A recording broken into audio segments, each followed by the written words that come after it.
des backups. Oh, OK, recording, c'est bon. Donc, il va y avoir des backups. Puis de toute façon, s'il y a quoi que ce soit, après ça, vous pourrez toujours recontacter votre RAC ou moi directement là, s'il y a des choses qui sont tombées dans les cracks, là, il n'y a pas de souci. Donc, vous allez avoir la présentation aujourd'hui que je vais vous faire en format PDF. C'est un document beaucoup plus gros. On a décidé de couper le document en deux, là, en deux conférences parce que quand je le donne habituellement d'un coup, les gens saignent du nez à la fin, c'est beaucoup d'informations. Fait que là, on le fait pour avoir le temps aussi que je parle à un rythme régulier, puis qu'il y a des questions qu'on puisse répondre. Donc, n'hésitez pas si vous avez des questions à poser. Vous pouvez le faire directement. Ça va être dans le bouton en bas de votre écran Q&A, Q&A. Questions et réponses, là, vous pouvez tout au long de la présentation rentrer vos questions là-dedans. Puis à la fin, on va avoir du temps bien en masse là, pour regarder toutes les questions. Puis s'il y a de l'info aussi, je pense qu'on allait mettre le lien, là, certains liens dans le chat, là, qui est le bouton juste à côté là, que vous pourrez regarder. Là. Donc, ben, je commence en me présentant, Catherine Letendre. Moi, je travaille pour Myriad. Je fais de la veille stratégique depuis plus de 18 ans. C'est moi qui fais la veille pour l'ensemble des ERAC du Québec. Le point à retenir, c'est que moi, je suis une spécialiste de veille stratégique. Donc, ma job, c'est de chercher de l'information sur Internet, trouver les petits trucs là, pour aller chercher ce qu'on appelle l'information grise, là, que les gens connaissent pas tous, qui est pas public dans le journal, mais qui est de l'information qui est publique, qui est quand même diffusée, il faut juste savoir où. Puis de la colliger, de la ramasser, de la synthétiser, de faire des catégories, puis de l'envoyer, de la diffuser ensuite. Donc, je fais des dossiers de recherche parfois, comme là, comme on vous présente aujourd'hui. Ça, c'est vraiment une espèce de recherche ponctuelle. Donc, c'est un énorme dossier. Là, ce sujet-là, c'était le développement durable appliqué aux PME, aux communautés. Je ramasse tout, je mets ça dans un document sous un format PDF, ben, PowerPoint/PDF. L'idée, c'est que ça aurait pu être un document Word là, très complexe, ça avait beaucoup de texte, puisque il y a vraiment beaucoup d'infos, mais l'idée, c'était de le mettre sous une forme plus mâchable pour des PME là, ou des petits organismes là, qui n'ont pas le temps de lire un document de 50 pages en texte. Là. Fait que l'idée, c'est de le mettre en bullet point, avoir des images, des exemples, que vous soyez capable de retrouver facilement la section qui vous intéresse parce qu'il y a beaucoup d'infos. Ce n'est pas toutes les choses qui vont vous intéresser, donc vous pouvez facilement identifier les sections qui s'appliquent à vous. Puis aussi que ça nous permette de faire des présentations facilement en webinaire pour vous les remontrer puis pour vous passer un peu le sujet. Donc, le document que vous allez recevoir, c'est le document de l'ensemble des deux webinaires, mais ça se coupe dans le milieu. Ce que je vais faire, c'est que je vais vous partager mon écran. Je voulais vous montrer aussi, tant qu'à partager mon écran, je ne sais pas si je vais y arriver avec l'Internet. Où est ici Zoom? Je vais commencer par vous partager cet écran-là, juste pour vous dire, tous les dossiers sont disponibles sur le site de l'AMIR, lamir-inc.ca. Donc, si vous avez sur la page en haut, vous allez voir, il y a le bouton dossier. Donc, les dossiers sont tous là, sont protégés par un mot de passe. Vous pouvez facilement les télécharger. Pour obtenir le mot de passe, vous allez dans la section Contact. Puis dans la région administrative où vous vous trouvez, vous allez voir c'est qui va avoir le mot de passe pour votre région, là, donc un courriel ou un petit téléphone, là, puis eux, ils ont accès à toutes les données. Donc, ils vont vous être envoyés aussi par courriel pour la suite, là, mais s'il y a un petit souci ou si le courriel tombe entre les cracks, faites-vous-en pas. Ça va être facile de l'obtenir par là puis de retrouver les contacts. Là, je vais juste repartager mon écran pour vous montrer le PowerPoint autrement. Ici. Là. Et je vais juste vous passer ici. Voilà, comme ça. Et en mode présentation pour que ce soit plus grand. Bon, est-ce que j'ai tout dit? Oui, j'ai fait mon intro. Bon, donc on part. Aujourd'hui, comme je vous disais, c'est un document plus large là, pour l'ensemble du développement durable. La première section sur le webinaire aujourd'hui, c'est réduire son impact environnemental en particulier. Donc, c'est la section à gauche que je vais vous présenter. Puis, il y a des outils puis des ressources à la fin, là, des bullet points là, pour ceux qui veulent aller plus loin, qu'est-ce qui existe. Puis, la deuxième partie, améliorer son impact social. Vous avez les sujets, ça va être la prochaine conférence qui va être, le prochain webinaire qui va être présenté, c'est le 20 mars. Ça va être à la même heure qu'aujourd'hui, à 11 heures. Puis il va y avoir, je crois que Clara va mettre le lien d'inscription dans le chat à l'instant. Si ça vous intéresse de vous inscrire tout de suite, là, ça va être disponible. Donc, ça va être les sujets qui vont être couverts pour la deuxième section. Quand vous aurez le PowerPoint, de toute façon, pour la première section, vous aurez le PowerPoint dans son entier pour le total. Mais là, si vous le faites, si vous le regardez par vous-même, que vous n'êtes pas au webinaire, ben là, faut lire les infos. Oups, pardon, mauvais bouton, mon erreur. OK. Regardez. Deuxième slide. Donc, on part réduire son impact environnemental, première section. Donc, une petite mise en contexte pour démêler un peu développement durable, impact environnemental, etc., qu'est-ce qu'il y en est. Donc, au Canada, on considère que c'est la BDC, là, c'est des données de la BDC qui sont sorties. Les PME vont générer environ 40 des émissions de gaz à effet de serre, des GES, de l'ensemble du pays. Donc, ça va être surtout la consommation d'énergie, le transport, le chauffage, puis la fabrication des produits qui sont les sources courantes des principales émissions. Mais ça veut aussi dire que si les PME font des démarches pour diminuer leurs émissions de gaz à effet de serre, ça peut avoir rapidement un gros impact sur l'ensemble des émissions du Canada. Il y a différents termes que vous allez entendre qui se promènent un petit peu partout là, sur Internet, puis qu'on voit, puis des fois, c'est difficile à démêler. Fait qu'avant de commencer avec des actions, je voulais juste vous les présenter, là, puis les démêler un petit peu de savoir de qu'est-ce qu'on parle. On parle beaucoup de, je ne sais pas si vous avez entendu, RSE, responsabilité sociale des entreprises. On va parler parfois de facteurs ESG. ESG pour environnemental, sociaux et de gouvernance. Puis le développement durable lui-même. Donc, les différences, ça va être un peu dans les objectifs, là. La responsabilité sociale des entreprises, c'est vraiment pour aider, permettre à l'entreprise d'aider sa collectivité puis d'améliorer sa réputation au-delà des activités principales de l'entreprise elle-même. Donc, on va avoir un peu plus d'impact dans la communauté où on est implanté. Quand on parle de facteur ESG, à la base, ça a été inventé pour les investisseurs, pour qu'ils soient capables de savoir quelles entreprises prenaient en compte des questions qui ne sont pas nécessairement financières, mais qui vont être importantes pour avoir une instance à long terme sur le développement de l'entreprise. Donc, quand on parle vraiment plus d'investissement actuellement, c'est de l'investissement par Q1, Q2, Q3, etc. Là. Mais là, quand on veut avoir des facteurs ESG, c'est parce qu'on veut avoir une vision là, sur du 10, 20, 30, 50 ans pour l'entreprise. Donc, on a développé ces facteurs-là pour les investisseurs. Puis quand on parle de développement durable, là, on parle vraiment d'une approche commerciale qui va concilier autant les besoins économiques, les besoins sociaux, puis les besoins environnementaux d'aujourd'hui, mais sans compromettre la capacité des générations futures à répondre à leurs propres besoins, eux autres aussi. Donc là, c'est vraiment plus large. Puis on voit tout de suite que le social, le durable, c'est tout intrinsèquement relié, là.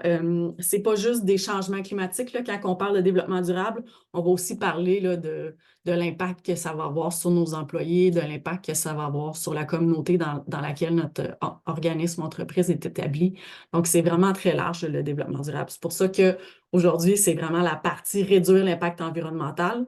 Puis, dans un mois, ça va être l'impact, tout ce qui est social puis communautaire, comment avoir un impact là-dessus, qui est toujours dans l'approche de développement durable. Donc, on part avec réduire son impact environnemental. La première section, c'est réduire ses émissions de gaz à effet de serre. Différentes actions. Fait que là, il y en a vraiment beaucoup. Mon idée, c'était pas de vous montrer toutes les petites actions une par une, puis de faire un bullet point de 1500 actions. Ce que j'ai fait, c'est que je les ai regroupées d'abord en deux catégories, les actions qu'on peut prendre à l'interne de notre entreprise pour diminuer nos GES. Puis après ça, des actions qu'on peut prendre pour des choses qui sont à l'externe, sur lesquelles on n'a pas nécessairement le contrôle direct, puis qu'on peut avoir quand même un impact sur l'émission de gaz à effet de serre parce qu'on a de l'influence sur ces acteurs-là. Donc les premières catégories pour les actions à l'interne, je les ai aussi regroupées en 7 catégories. Donc, c'est vraiment juste pour donner une bonne idée de par où on peut commencer. Puis, vous allez avoir plein d'idées d'action là-dedans. L'idée, c'est pas de toutes les faire. Quand on fait un plan d'émission de réduction, c'est pas c'est pas tout en même temps, là. On va vraiment partir avec une chose sur laquelle on va travailler. Puis, quand on l'a bien amélioré, là, on va partir sur une autre action. Donc, Selon les actions qui vont vous parler davantage ou qui vous semblent plus prioritaires pour vous, ben vous pourrez aller regarder un peu plus tout ce qui est les liens bleus, tout ce qui est écrit en bleu dans ma présentation. C'est des liens qui sont cliquables. Donc, vous pourrez aller cliquer dessus, puis il y a des outils, là. Si c'est cette action-là qui vous intéresse, vous pourrez aller regarder un peu plus. OK, moi, je veux en savoir plus.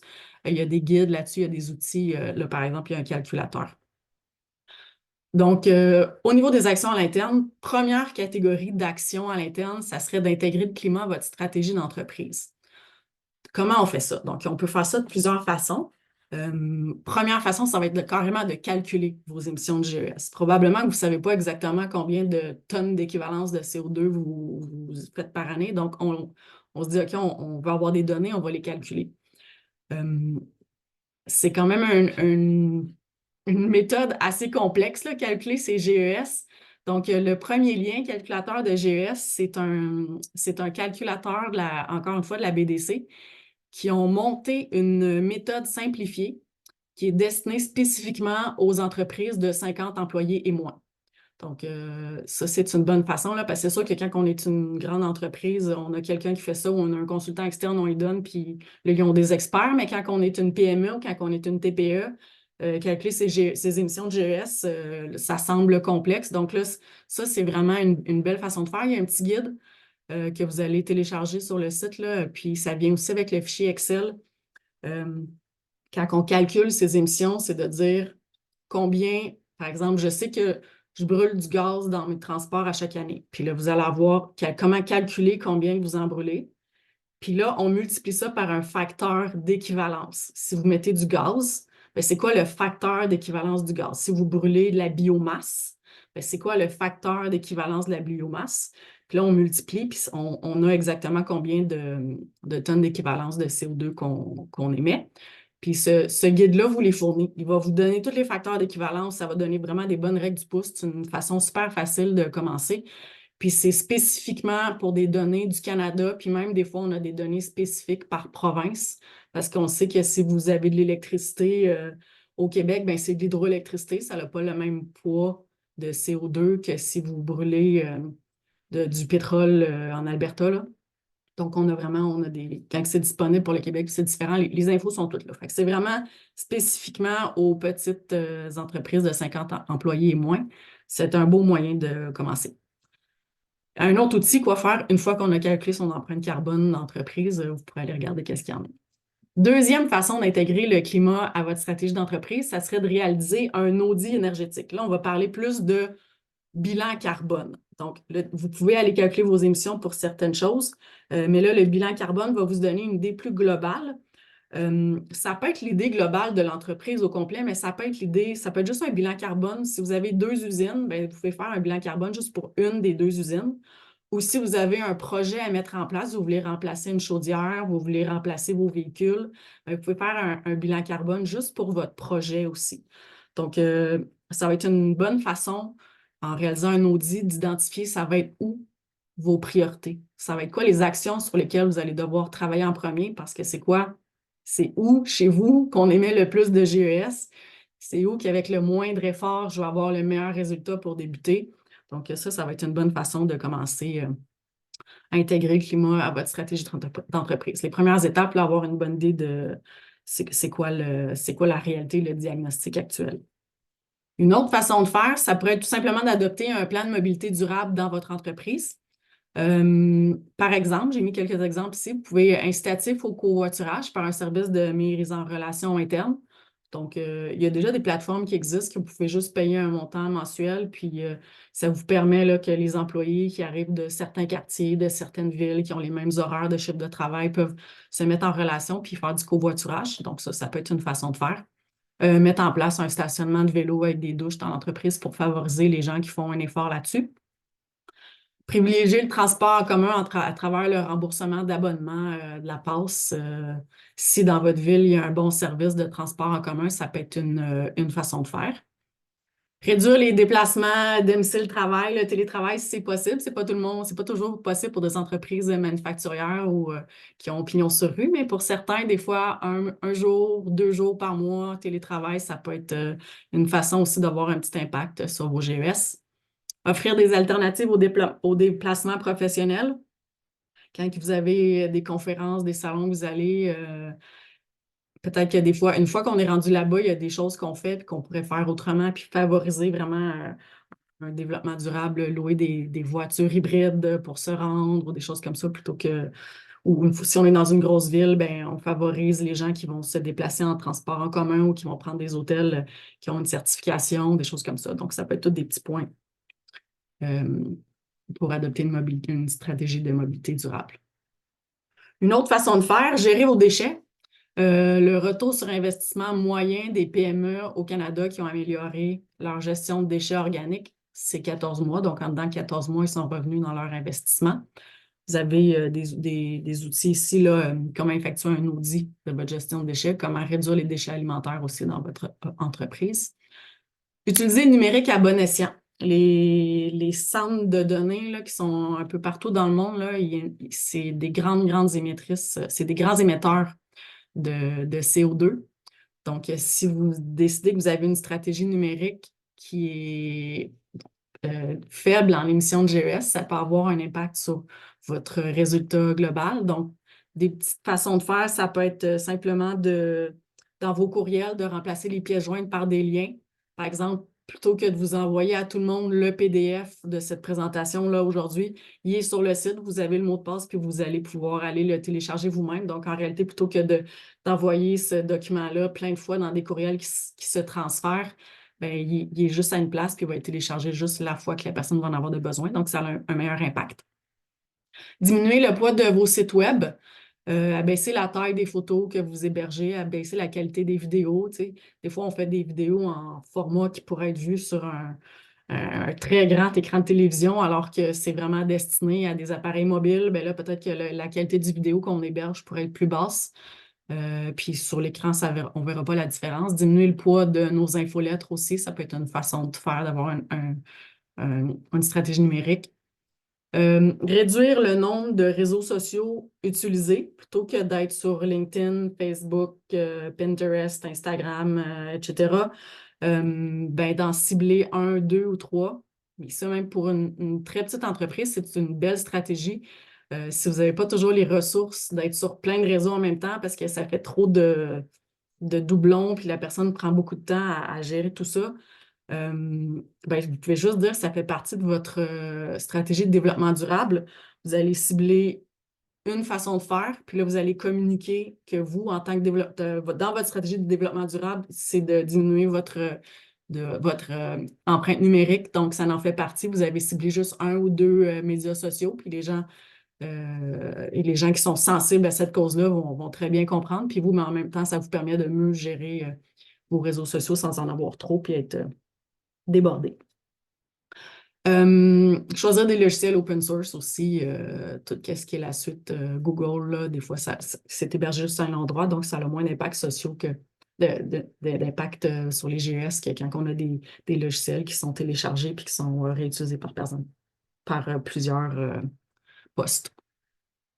Une autre façon de devenir une entreprise zéro papier, je pense que tout le monde est déjà un peu une entreprise pas mal moins papier qu'avant, mais passer à l'étape zéro papier complètement, ça peut avoir vraiment une petite marge de plus pour votre stratégie.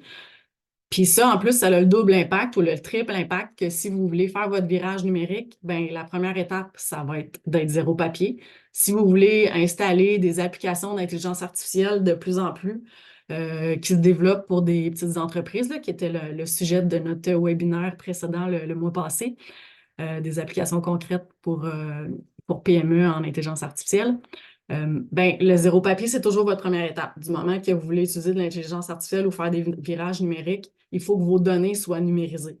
Donc, en plus, ça a l'impact vous pouvez mettre ça dans votre politique de développement durable et ça va faire partie de vos étapes pour passer au 4.0, à l'intelligence artificielle, etc.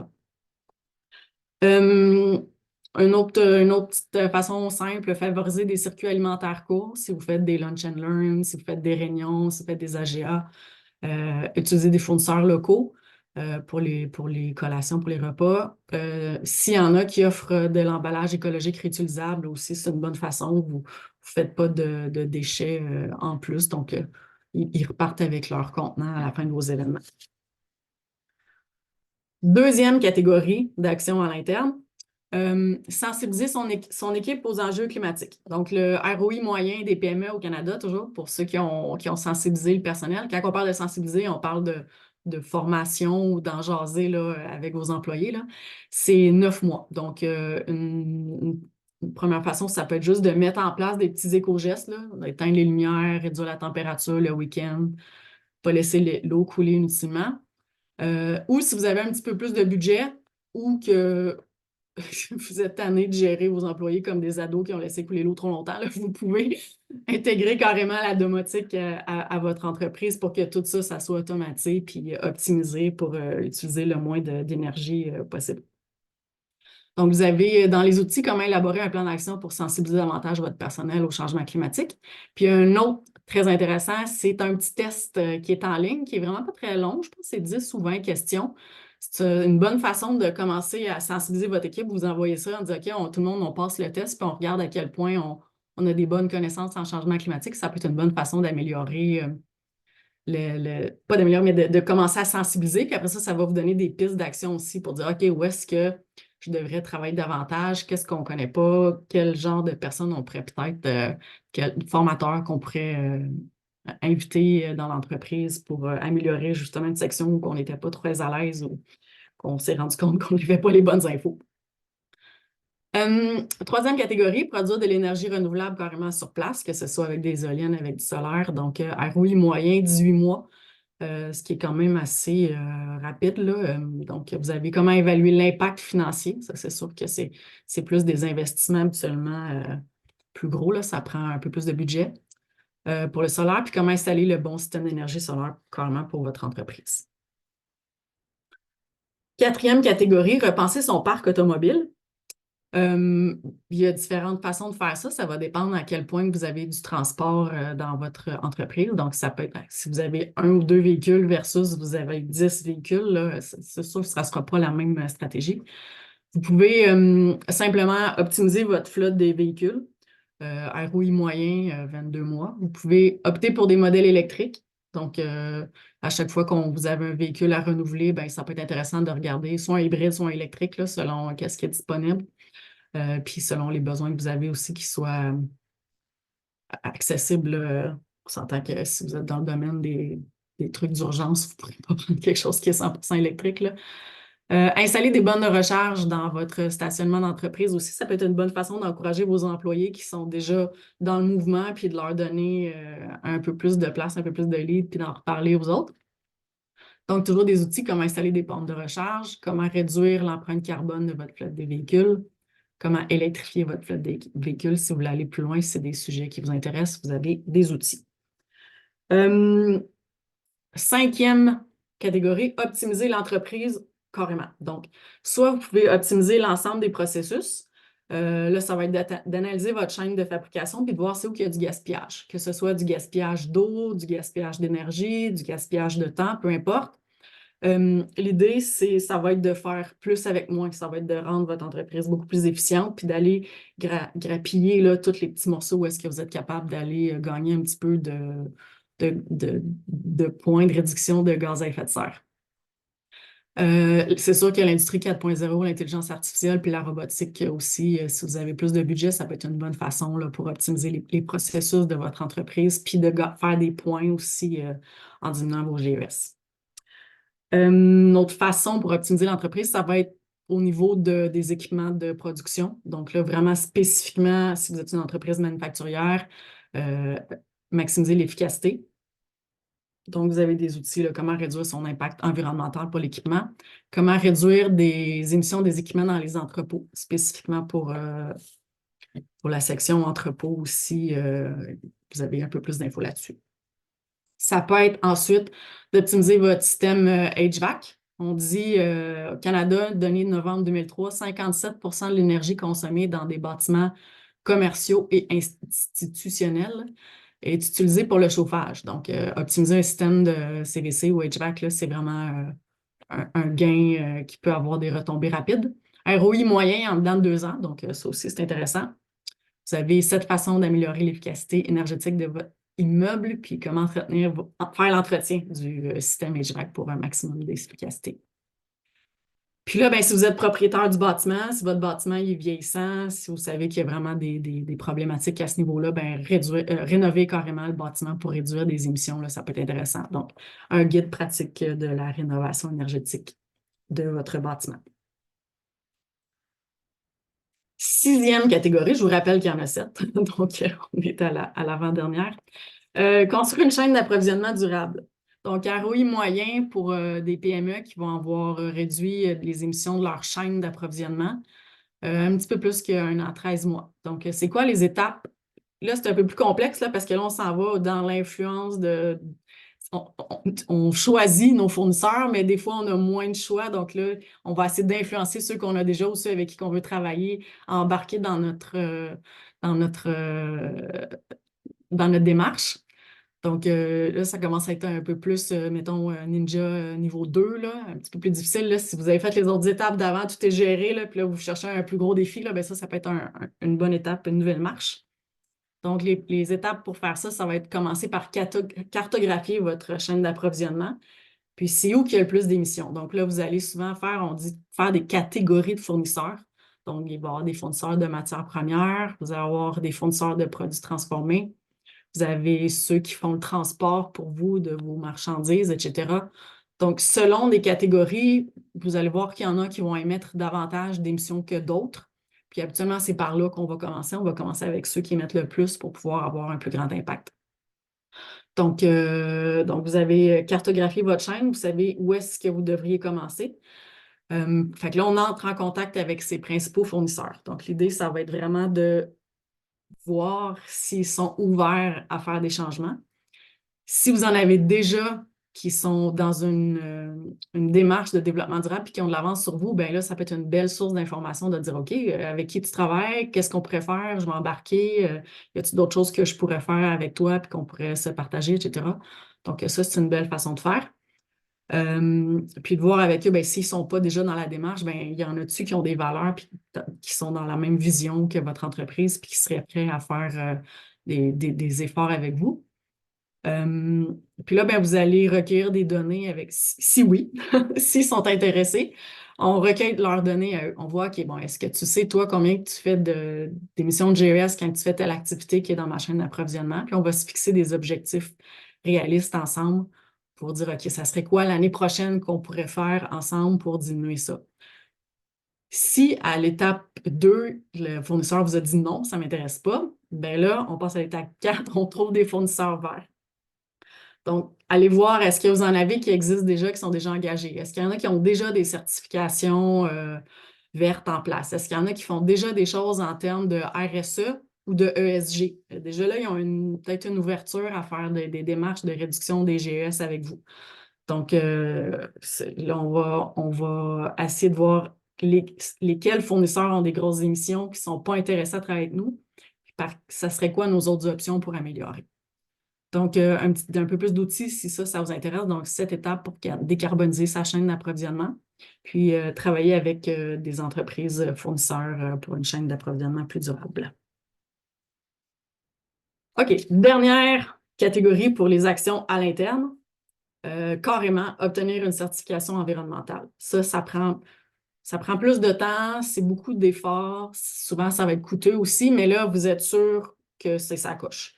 Là, vous allez vraiment avoir une certification que les gens vont reconnaître, connaître et reconnaître. Puis la méthode, elle a déjà été développée, le protocole de ce qu'il y a à faire pour dire que vous avez vraiment fait toutes les étapes. Il vous est fourni. Ce n'est pas à vous à le définir par où je commence, quelle action je prends. On va vous le dire. Donc, quand on veut choisir une certification environnementale, qu'est-ce qu'on fait? La première étape, ça va être d'établir vos objectifs. Ce n'est pas de choisir la certification en premier, c'est vraiment vous, c'est quoi de votre vision, c'est quoi que vous voulez atteindre, d'avoir des objectifs réalistes, SMART, spécifiques, mesurables, atteignables, réalistes et dans le temps. Puis une fois que vous savez c'est quoi votre objectif, bien là, vous allez voir c'est quoi les possibilités qui s'offrent à vous. Fait que ça peut être une belle façon d'aller regarder pour commencer vos concurrents, est-ce qu'ils en ont des certifications? Est-ce qu'il y a des leaders dans votre industrie ou dans des industries comparables ou parallèles qui vous parlent, puis qui vous inspirent, puis qui ont des certifications. Et ça peut être une bonne façon d'aller voir, oh, est-ce que moi, je pourrais atteindre cette certification-là aussi? Donc, ça peut vous donner une idée. Puis après ça, ben là, on va choisir sa certification. Outils à la fin de comment choisir la bonne certification environnementale pour votre entreprise. Là, ici, si ça, c'est quelque chose qui vous intéresse, vous pouvez cliquer là. Vous allez voir comment est-ce qu'on fait pour choisir en fonction de notre entreprise. Ce que je vous ai mis sur la prochaine slide, c'est des exemples. Donc là, il y en a vraiment beaucoup, là, mais il va y avoir différents types de certifications. Fait qu'il y a des certifications à large spectre qui vont toucher un peu l'ensemble de l'entreprise. Par exemple, B Corp, qui est une très connue et très, très stricte. Performance qui touche la performance sociale, environnementale, la transparence publique et aussi la responsabilité juridique. Donc, ça, on s'embarque dans du gros calibre quand on fait ça. Il va y avoir du large spectre aussi, ISO 14001, qui va être axé directement sur la gestion de l'environnement. Vous avez ISO 5001, qui est spécifique à la gestion de l'énergie. Puis là, vous en avez d'autres. Je vous ai mis juste pour des exemples, là, mais c'est pour vous dire de bien identifier votre objectif au départ, qu'est-ce que vous voulez faire. Parce que là, si vous embarquez dans B Corp puis que là, le bout de responsabilité juridique, vous n'êtes pas là du tout, ben, c'est peut-être pas la bonne pour vous. L'argent et l'effort que vous allez mettre ne va pas répondre à votre objectif premier. Il y a des certifications qui vont être propres aux produits. Par exemple, si vous êtes dans l'industrie de la foresterie ou de la transformation du bois, ben, il y a des certifications comme PEFC, FSC là, qui peuvent certifier que votre bois vient de sources environnementale, équitable, certifiée, forêt gérée durablement, etc. Au Québec, on a la certification éco-responsable qui touche l'économie circulaire en particulier. Donc, ça peut être une certification intéressante pour le Québec. Et il y en a d'autres aussi, là, si dans votre industrie, il y en a qui sont spécifiques aux produits, vous pouvez aller vers ça.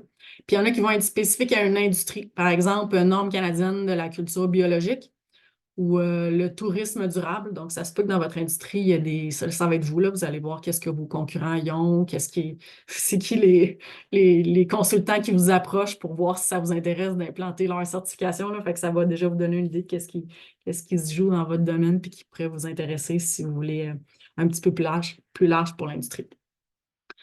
Donc, ça faisait le tour pour les actions pour réduire ces émissions de GES à l'interne. Puis là, je vous en ai mis quelques-unes aussi à l'externe.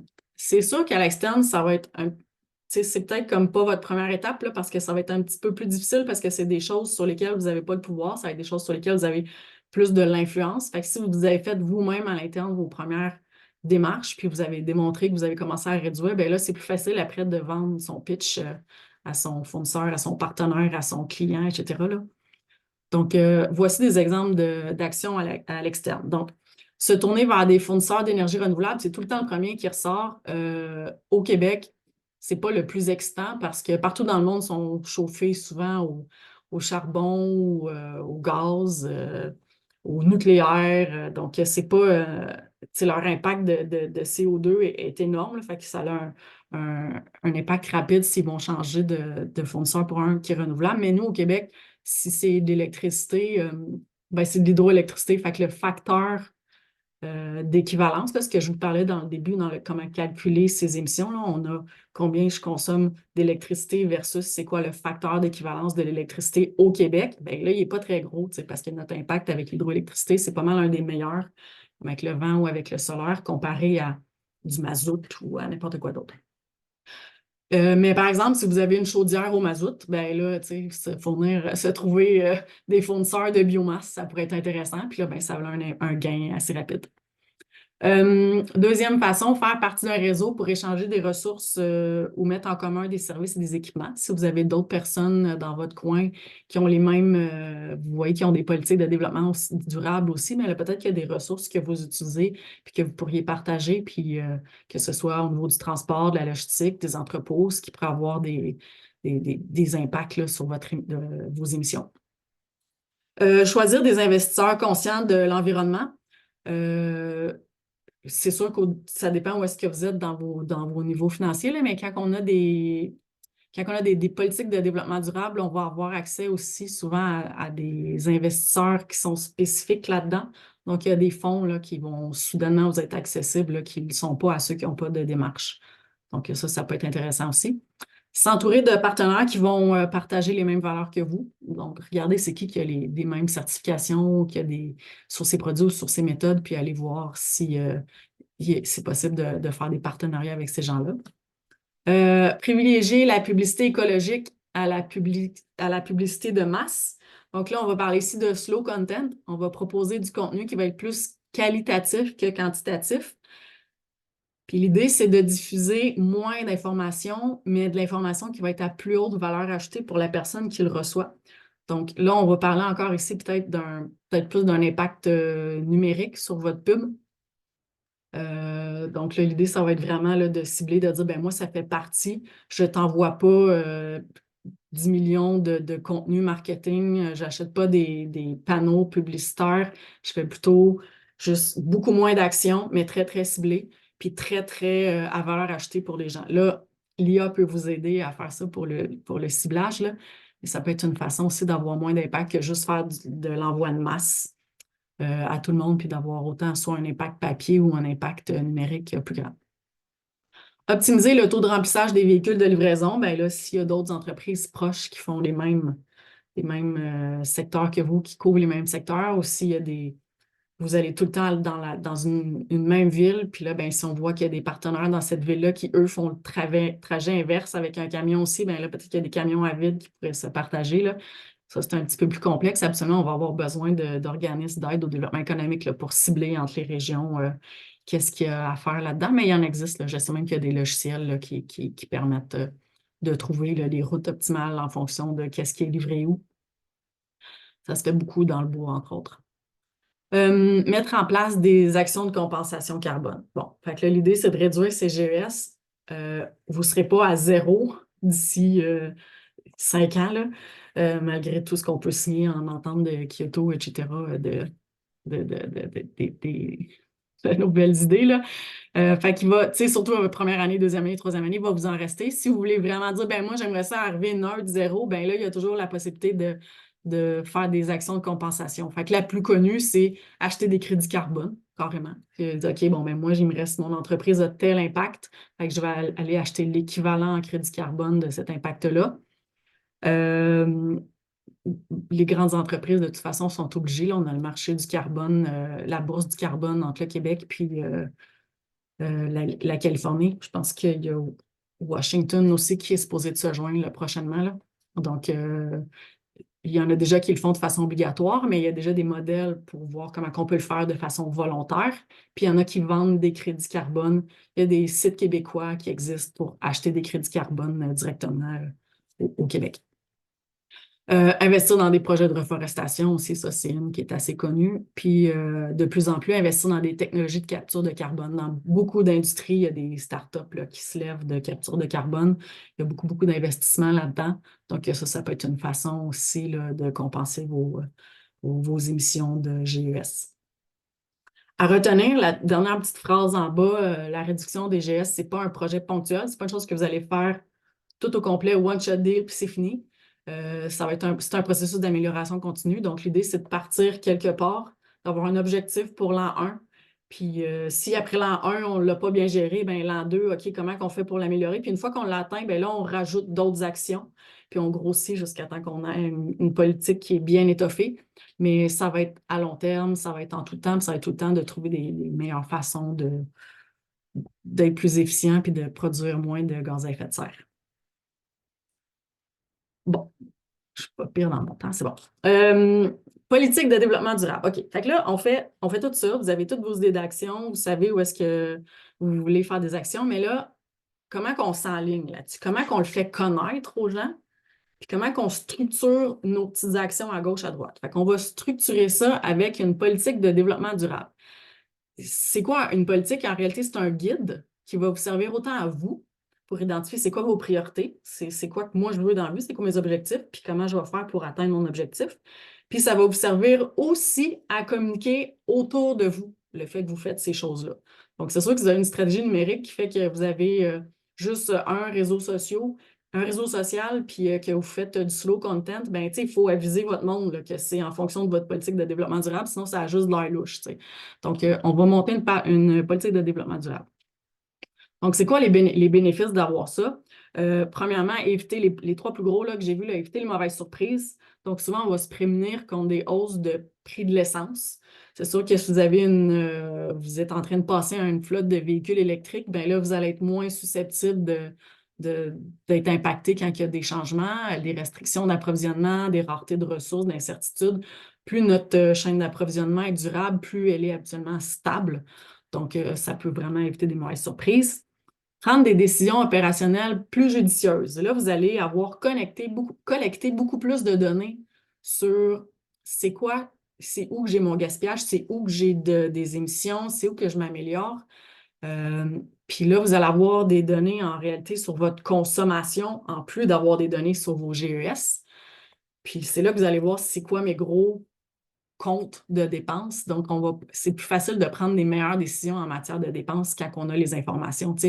Est-ce que quand je vais passer le bill de l'essence que je mets dans tous mes véhicules de livraison, je trouve que c'est un gros montant, mais est-ce que c'est un plus gros montant que le fait que mon entrepôt il est mal isolé puis que je le chauffe en hiver dans le vide? C'est dur de savoir. Mais là, en faisant cette démarche-là, vous allez avoir des données vraiment financières en plus sur votre consommation. Vous allez être obligé, la première étape, c'est de calculer notre consommation. Puis après ça va être les facteurs d'équivalence. Donc là, vous allez avoir vraiment des données là, pour arrêter de prendre des décisions en règle du pouce. Là, ça va être vraiment sur des vraies bases, des données fiables. Troisième point, attirer et retenir des investisseurs et votre clientèle. Comme je vous disais, en faisant des démarches de développement durable, en ayant des certifications, on a souvent accès à d'autres fonds qui existent. Dans la section outils et ressources, là, je vous ai mis des répertoires pour ces fonds-là. Donc, il y a du financement là, qui vient avec ça, que vous n'auriez pas si vous ne faites pas ces démarches-là. Donc, règles de base. Une politique de développement durable, c'est pas compliqué. Il y a quelques règles de base, mais il n'existe pas de modèle standard. C'est une mauvaise nouvelle dans le sens qu'on ne sait pas trop comment le faire, mais c'est une bonne nouvelle dans le sens que de la façon que vous allez le faire, ça va être la bonne. Donc, une politique de développement durable, ça vise à démontrer comment une entreprise intègre sa vision de développement durable à son modèle d'affaires et à ses activités. Donc, selon ça va être quoi votre objectif, ça va déterminer le format que vous allez faire. Habituellement, là, c'est des lignes directrices. Habituellement, c'est un one-pager. Donc, ça va être un document d'une page qui va décrire la façon dont vous abordez les changements climatiques. Puis l'idée, c'est de cibler sur comment est-ce que les ressources naturelles que vous utilisez, vous mettez en place des actions pour en utiliser le moins possible, puis de diminuer au fil des années là, votre consommation. Donc, quelques règles de base. Donc, l'énoncé doit être bref, donc idéalement pas plus qu'une page. Il est destiné à la vue de tous, donc il doit être facile à lire et à comprendre. Là. On ne fait pas rédiger ça par un département légal, là. On fait rédiger ça par la personne au com habituellement, puis c'est une bonne idée de faites le lire à vos amis, à votre famille s'ils comprennent. Il faut que ça soit simple parce que il faut que le monde le lise, puis il faut que ça se lise rapidement. Là. Les objectifs doivent être réalistes, atteignables et pertinents. Habituellement, on va le faire signer et dater par la plus haute personne hiérarchique dans l'entreprise, idéalement le propriétaire. Si ce n'est pas possible parce que c'est trop gros, ou si le propriétaire est dans si vous êtes une filiale, là, ben là, ça peut être le directeur d'usine ou le DG, etc. Le plus haut que vous êtes capable d'aller chercher. On va le publier sur son site web. Puis on va aussi donner une copie à tous nos employés, puis à nos fournisseurs, à nos partenaires, à nos investisseurs, etc., pour propager la bonne nouvelle. Donc, l'idée, c'est vraiment, en propageant la bonne nouvelle, ça va être d'attirer les opportunités aussi, en faisant connaître aux gens que nous, on est dans cette démarche-là, ben, on risque d'attirer d'autres personnes qui vont partager la même vision. Puis là, peut-être que ça va être votre chaîne d'approvisionnement durable va pouvoir facilement se transformer parce que là, vous avez des partenaires qui disent « Hey, je fais la même démarche, peut-être qu'on pourrait se partager des choses » ou peut-être qu'il y a d'autres organismes qui disent hey, « Peut-être qu'on pourrait justement partager des ressources qu'on a en commun ou de l'équipement en commun puis nous aider mutuellement à diminuer nos impacts. » Donc, ça sert à ça, entre autres. Donc, pas juste à vous enligner, mais à faire mousser autour de vous et à en faire parler puis à faire sortir des opportunités. Donc, je vous ai mis quelques exemples, là, par exemple, d'une entreprise en transport pourrait décider qu'elle est dans le transport. Fait qu'elle se concentre sur une transition vers des véhicules électriques. Elle prend un morceau, puis elle prend celui-là parce que c'est son plus gros impact. Une entreprise de fabrication de produits chimiques ou de n'importe quelle fabrication qui prend part du papier, qui prend beaucoup, beaucoup d'eau, ben, elle pourrait dire, ben moi, ma politique de développement durable, je commence avec ma consommation d'eau, parce que c'est vraiment ce qui est le plus gros morceau. Je vous ai mis quelques informations de ce qu'une politique contient, donc une définition. Donc, on va présenter un petit peu c'est quoi pour vous le développement durable. Il va y avoir des principes directeurs. C'est quoi les principes qui encadrent votre démarche? Vous pouvez aller regarder les liens, là, les 16 principes reconnus habituellement. C'est ceux qui sont utilisés par le gouvernement du Québec. Ça va être quoi votre champ d'application? Donc, est-ce que vous le faites pour l'ensemble de l'entreprise ou est-ce que ça va commencer avec seulement un département, etc.? C'est quoi vos objectifs d'orientation, là? Ça va être à moyen puis à long terme. Ça va vous aider à rédiger votre plan d'action. Parce que là, votre politique, ça va être comme votre vision. C'est là qu'on s'en va, c'est là qu'on veut. Comment qu'on va faire ça? Ça va être de monter son plan d'action, qui est la slide suivante. Fait que vous allez avoir l'info aussi. Puis votre plan d'action, bien, ça va être comment mettre en forme toutes les idées d'action que je vous ai montrées au début, lesquelles vous allez choisir, puis comment vous allez les mettre en forme. Droits et obligations, donc au niveau de faire un suivi, la reddition de comptes, la communication, quelles ressources vous allez allouer à ça. Structure et responsabilité, habituellement, on va attribuer des acteurs là, pour chacun des moyens qui est responsable des actions. Donc, ça peut être de créer un poste ou de donner la responsabilité à quelqu'un en place. Ça peut être de créer un comité de développement durable, investir chaque gestionnaire un rôle dans l'application. Autorité, donc ultimement, c'est qui le plus souvent la plus haute personne hiérarchique disponible. À partir de quelle date on commence à cette politique-là? Ça va nous servir d'année en année de point de comparaison quand on voit nos améliorations en pourcentage, à partir de quelle année on a commencé à compter. Puis, ben, il faut que ça soit signé. Donc, plan d'action. Qu'est-ce que ça contient? Fait que je vous ai mis un petit exemple vide, là. Ça ressemble habituellement à ça. Donc, vous avez vos objectifs généraux et spécifiques en premier. Après ça, les actions. Selon vos objectifs, vous allez décider c'est quoi les actions prioritaires des exemples que je vous ai mis au début, là. Vous allez en choisir quelques-unes. C'est qui est responsable pour chacune des actions de coordonner tout ça. Quels moyens vous allez mettre en place? C'est quoi l'échéancier que vous vous donnez pour l'atteindre? C'est quoi vos KPI? Des indicateurs pour le mesurer. Date de réalisation, est-ce qu'il y a des collaborateurs, est-ce qu'il y a des partenaires qui vont avoir là-dedans? C'est quoi votre budget? Qu'est-ce que vous attendez? C'est quoi votre cible? Donc ça vous donne un peu une idée. Puis je vous ai mis ici un exemple. C'est juste un exemple là, rempli. C'est un vieil exemple d'un qui existait déjà, là.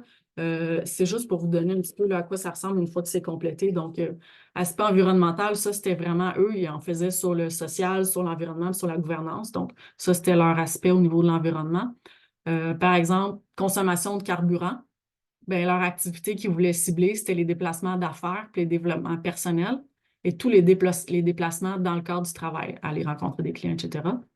Objectif, c'est facile, réduire la consommation de carburant. De combien on veut la réduire? 20%.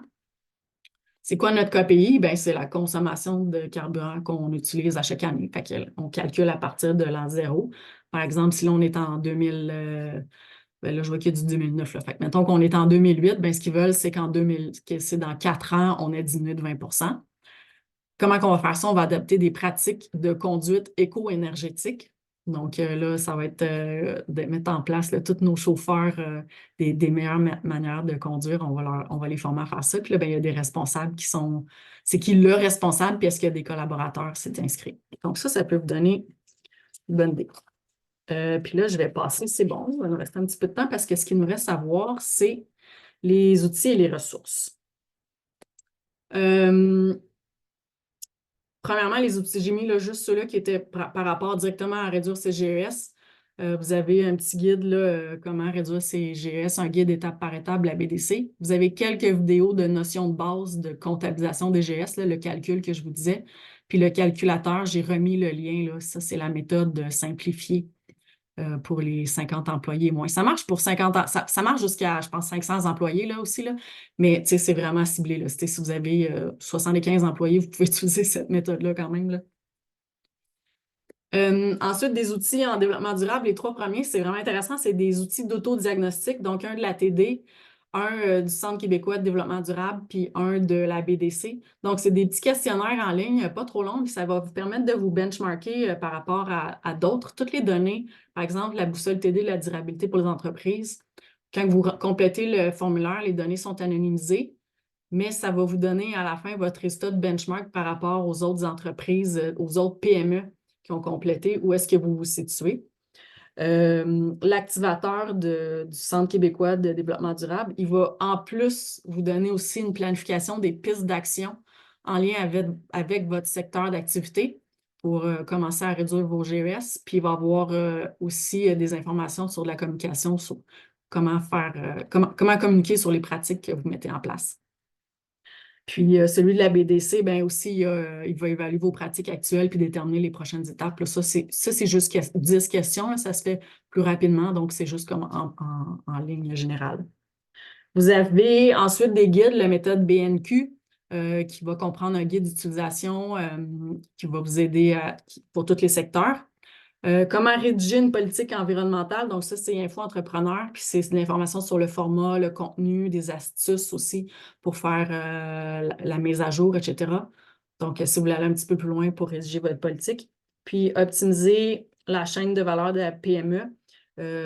Ça va être pour des PME avec des moyens limités qui vont vouloir optimiser leur environnement au niveau social, environnemental, puis fondé sur différentes fonctions de l'entreprise qui peuvent avoir un peu plus de guide là-dessus. Puis, dernier point, c'est financement et accompagnement. Donc, financement, le premier, c'est un répertoire du Fonds EcoLeader, 175 programmes qui sont visant l'adoption de technologies éco-responsables et de technologies propres. Vous avez aussi le gouvernement qui a fait une liste des programmes canadiens au niveau des subventions, des crédits d'impôt puis des prêts pour toutes les initiatives environnementales qui existent. Cliquez en bas de la page, là, vous allez recevoir la liste. C'est un gros fichier Excel, là, je l'ai fait là. Donc, vous allez recevoir un gros fichier Excel avec toutes les informations par catégorie, par type d'action, qui ressemble pas mal aux actions que je vous ai montrées au début là, par les catégories. Puis après ça, ben, qui fait de l'accompagnement? Il y en a beaucoup. Là, le Centre québécois de développement durable, c'est un organisme là, de développement là, qui peut vous aider à l'accompagnement. Puis si vous voulez des experts au niveau privé, ben, Fonds EcoLeader a fait un répertoire avec des entreprises, des consultants privés là, qui peuvent vous aider à intégrer des pratiques éco-responsables aussi. Là. Donc, puis à la fin, toujours du document que vous